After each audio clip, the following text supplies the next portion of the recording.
Hi friends, I know I haven't been here in a long time. Actually, it's gonna be 1 year from it's gonna be 1 year from January 31st. I checked when was the last time I posted a video, so yeah, it's been basically a year since the last time I posted, and that was not planned. I actually had a whole list of video ideas that I was going to do once my baby is here, and then I got hit with the whole 1 to 2 kid transition and it just didn't happen, which is okay.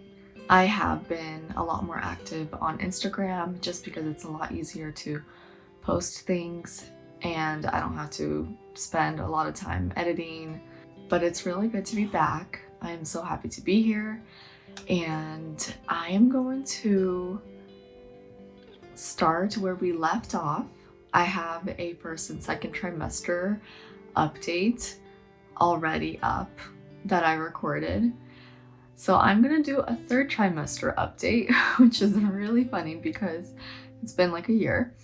But throughout my pregnancy, every week I wrote down everything I was experiencing in my pregnancy throughout that week.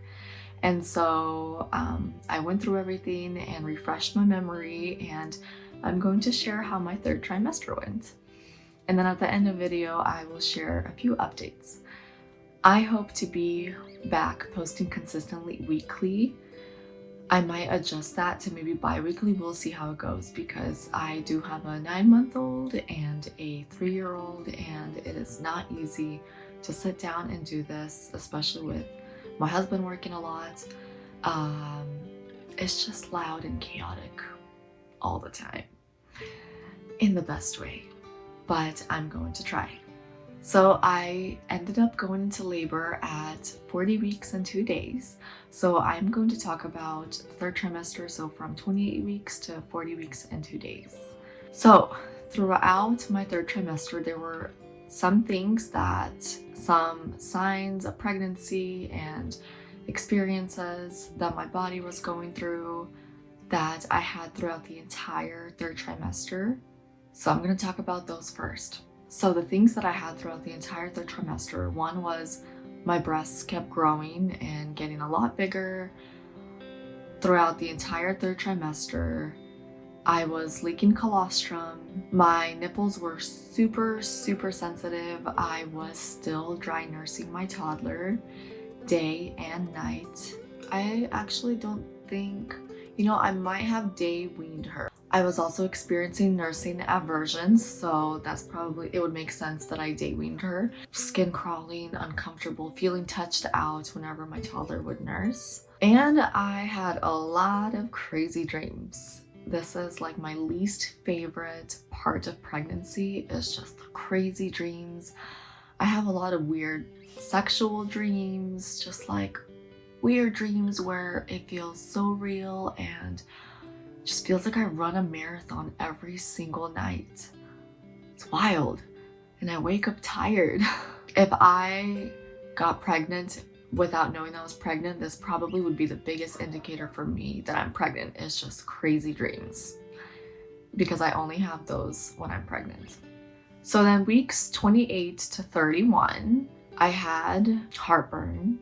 I had lots of discharge, which I don't think I experienced with my first pregnancy, so it was really uncomfortable. I think I even had to wear a liner or something. I had no energy, just laying a lot, resting, going outside to get fresh air, but just keeping expectations low, not taking on any projects, not nesting, just a lot of resting.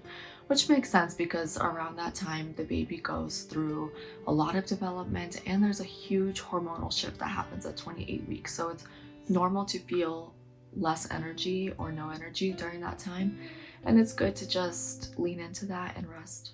I also felt breathless a lot during those weeks. I was thirsty a lot during those weeks.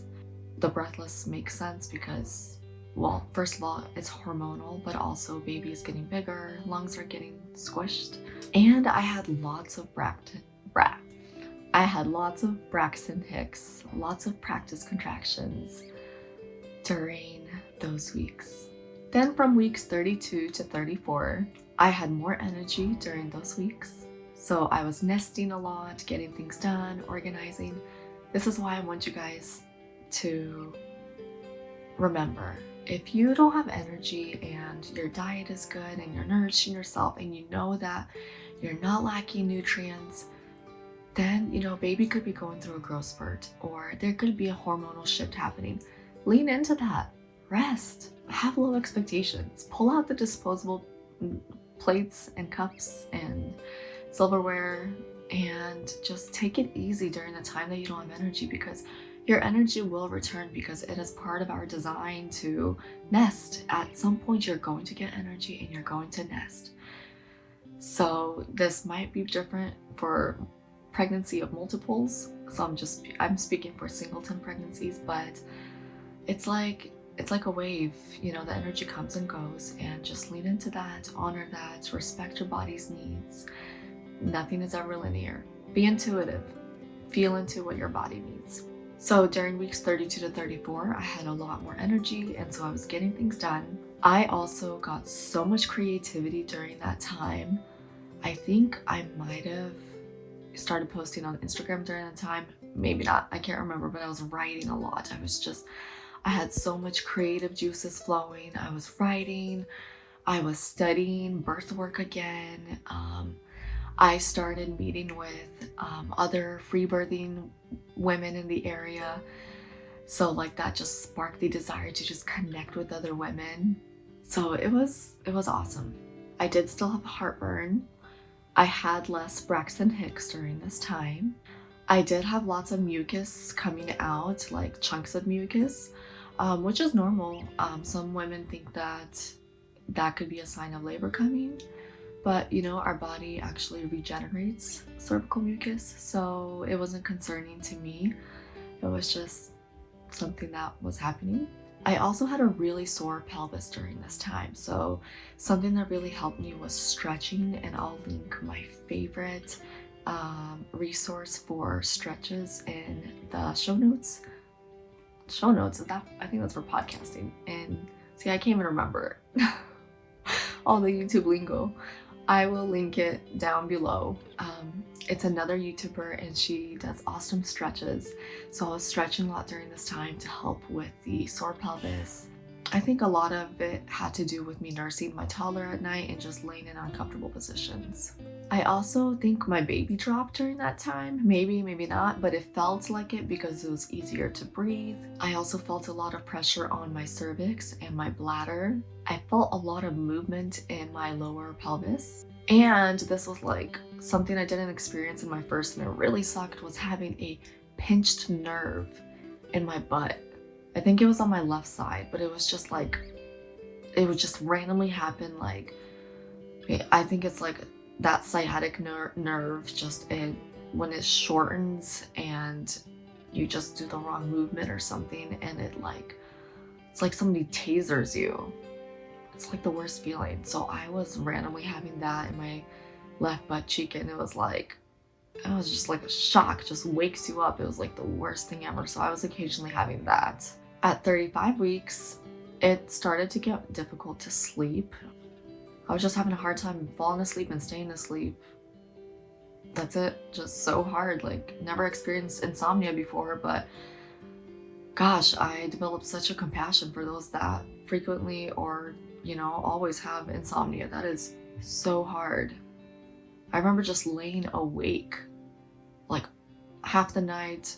I think one time I laid awake till like 8 a.m. like all night, just laid awake, like not on my phone, nothing, just could not sleep. It really sucked. Weeks 35 and 36, I had less acid reflux, which was amazing. I did have one Charlie horse, which, I had Charlie horses frequently throughout my first pregnancy.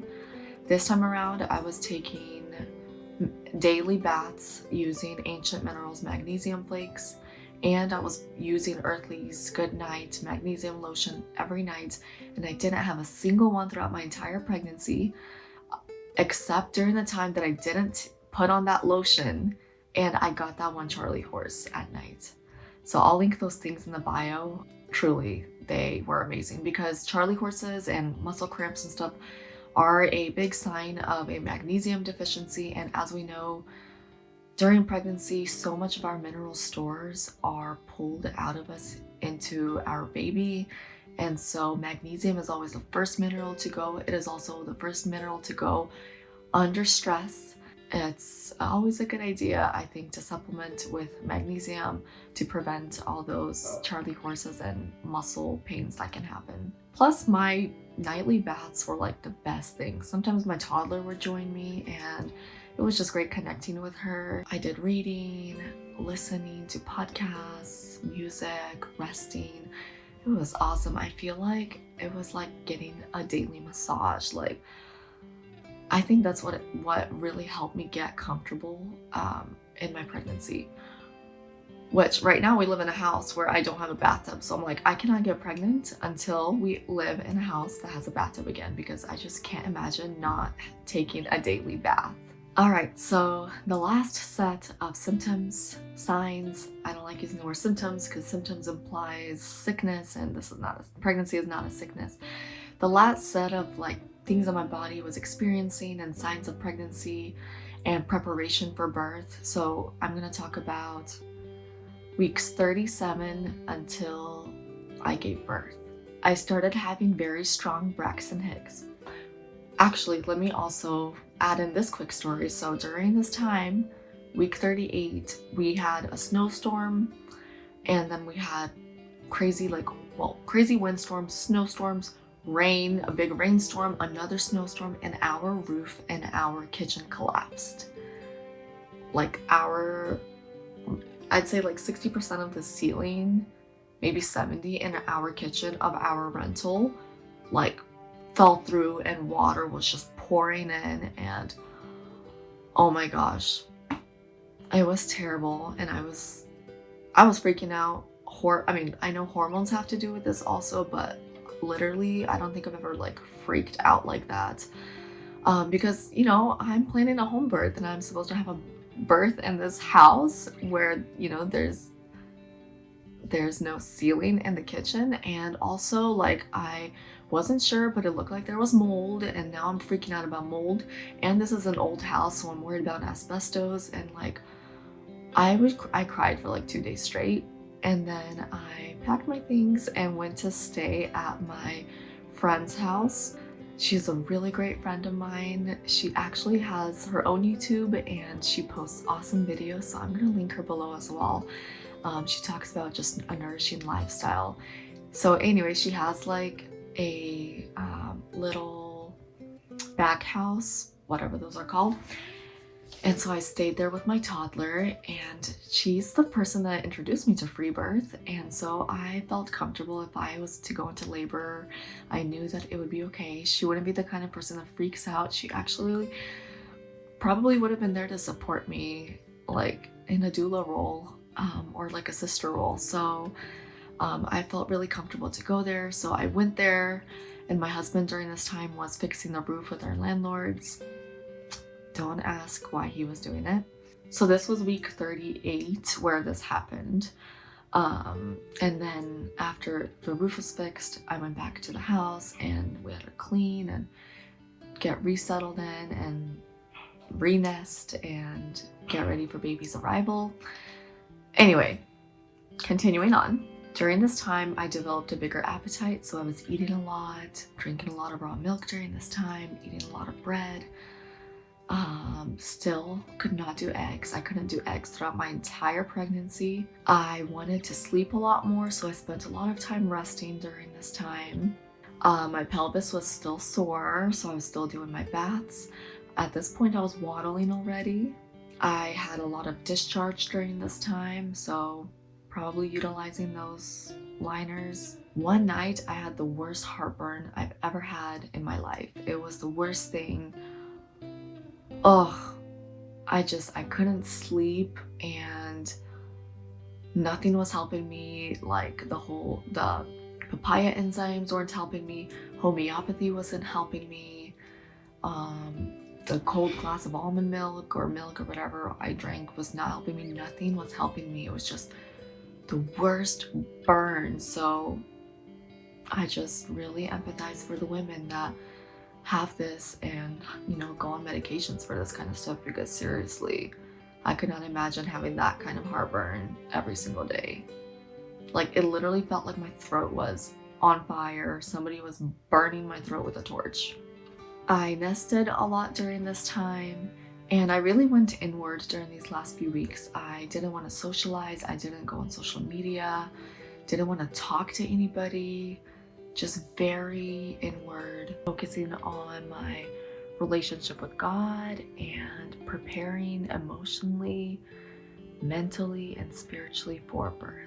It really takes a lot of energy to prepare for a birth that you're taking full responsibility for. I had lots of bowel movements during this time, but I was also constipated, so I remember that was not fun. I had some headaches during that time. I had some nausea during that time. I also had this nerve that felt like a pulled nerve in my upper right abdomen area. It didn't feel like it was deep inside. It felt like it was just on the skin, and it was really annoying. It felt like just a pulled nerve. And I had that throughout the entire time. It was just really annoying, just like a constant pain in that area, just really annoying. So yeah, that sums up my third trimester. I also spent a lot of time during this time preparing my daughter for my home birth, watched birth videos with her, and read a home birth book with her. Just really protected my headspace during this time. You know, and surprisingly during this time, I didn't really want to listen to birth stories. I did occasionally. With my first, I listened to birth story podcasts and stuff, and on YouTube throughout my entire pregnancy. And I didn't want to listen to any birth stories. I didn't want to hear anything pregnancy related. I was reading a book that my friend gave me, and yeah, just nothing birth related. Spent a lot of time outside, just really enjoyed these last few weeks of pregnancy, and nourished myself, ate well, spent time with our family. Our last few weeks as a family of 3. You know, this is the beauty about not filling up your pregnancy with routine obstetric care, because I literally just enjoyed this time. I mean, of course, there's like the typical pregnancy discomforts that come along with pregnancy, but honestly, I loved this pregnancy. I didn't have to hear any fearful information about babies too big or too small, or too much water or too little water, or yada yada yada, all these things that are pushed to women, or induction towards the end of their pregnancy, and they're just filled with stress and worry, which is counterproductive to the hormonal process, for what is actually necessary for labor to start. For labor to start, we need to feel safe and loved and comfortable and in peace. All of these things promote the flow of oxytocin, and that's the hormone of love and connection, and that is what causes uterine contractions. That is what brings your baby out of the womb. And so our medical system, although necessary in true medical situations, it is counterproductive, counterintuitive to what pregnancy actually needs and to what labor actually needs. It was amazing to just nourish my body and and being wise also. If my body would give me signs of complications of, preeclampsia signs, or any kind of signs of any kind of complication, I would go and I would seek medical help. That's the wise thing to do, but I felt great, minus the typical pregnancy discomforts, but I felt good and nourished and wonderful, and I really enjoyed the end of this pregnancy. And I think that more women would enjoy this time that is full of going inwards and thinking about deeper things like death and birth and life and family. All of these hormonal shifts that happen at the end of the third trimester that prepares for labor, they also cause us to go inward and to contemplate on a lot of things and to think differently. And it really is such a beautiful time if it's not obstructed by other things that cause stress and worry and fear. And usually unnecessarily. That's the heartbreaking part. So I hope this inspires you to look more into, I don't want to say wild pregnancy, because pregnancy was intended to just be pregnancy. Pregnancy was intended to be just another day of carrying and creating and developing life in a baby. And it was meant to be such a beautiful time of connection and growing and expanding. It wasn't meant to be what standard pregnancy is like today. So I urge you to check out my resources page. I have some great resources there. I'll link it down below. Some great books and podcasts that maybe can help you also find this path that's right for you. I hope that all made sense. I wasn't planning on rambling about this, but felt right. Life update. I will have, really quick, I will post my birth story soon. If you want a sneak peek, you can read it on my Instagram. I posted it like about a month or two after I gave birth to my sweet baby girl. We had a girl because we were keeping the baby gender a surprise, and we had another sweet girl added to our family. Isla is her name. I will share my birth story. I will share how I healed my tear naturally, because I did tear, and I'll share about my postpartum. So subscribe if you're not subscribed yet. I plan to share all those things, and hopefully they will be helpful to you. I will also update my baby essentials. I have an old video up, so I have some new ones, and it's a lot more minimal than my first time. But anyway, we ended up moving again. I think when my baby was 6 months old, somewhere around there. I think it was like around October, maybe September. We moved back to Mexico. So we are back in Mexico now. Maybe I'll do another video on that, on why we decided to do this. Hence why you hear all the dogs barking. Or maybe you don't. I hope you don't. But if you do, I really apologize. But everyone here has dogs, and we live in a residential, so we're surrounded by houses and dogs. This transition has not been easy for us, and it is a temporary transition, but it is helping me cultivate a heart that is finding joy and contentment, not based on my circumstances. So that's been the upside about this. That's my update. Thank you so much for watching this video. Everybody who joined in the past year, I am so sorry that I think I promised a few times in my community. I made like a little community post here on YouTube that I'm gonna post, and I didn't, because this transition, 1 to 2 kids, has not been easy on me at all. And I am finally finding I don't want to say routine, because that's not true. I am finally finding space to add this in and to serve you guys through here, and I'm gonna try my best to do so. I was a little inspired by it being a new year, so yeah, there's that also. But let me know how you guys are in the comments. It's been a while, and I hope you guys have had a good Christmas and a happy New Year celebration, and I plan to see you guys again next week. Bye!